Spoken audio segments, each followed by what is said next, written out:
আসসালামু আলাইকুম এভরিওয়ান, কেমন আছেন সবাই? আমরা বর্তমান অবস্থান করছি কুমিল্লার হচ্ছে নাঙ্গলকোট থানা এরিয়ায়। সো এখানে আমরা এই গ্রামটাতে একটু ঘুরতেছি। বিশাল ফাঁকা জায়গা, অনেক ফাঁকা। দেখেন কত সুন্দর সবুজায়ন চতুর্পাশে। হ্যাঁ, এটা একটা হচ্ছে ধানের জমি, এখানে ধান চাষ হয়। সো আমরা একটা কাজে আসছি। সো আজকে আমাদের বৃষ্টির কারণে হচ্ছে কিনা কাজ বন্ধ। সো একটু এখন বৃষ্টি নাই, কিন্তু কাজ আবার নতুন করে ধরি নাই, এই জন্য একটু ঘোরাঘুরি করতেছি। দেখেন কত সুন্দর। আর সবচেয়ে মজার ব্যাপার হচ্ছে এদিকে অনেক মাছ। হ্যাঁ, যেখানে সেখানে হচ্ছে মাছ দেখা যায়, মাছ পাওয়া যায়।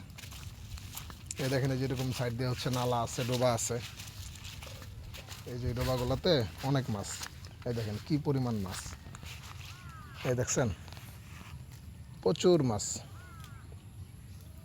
মানে এই যে আমি এখানে আসছি এই জন্য হয়তো মাছগুলো চলে গেছে। এই যে আবার আসতেছে, এই দেখেন অনেক মাছ।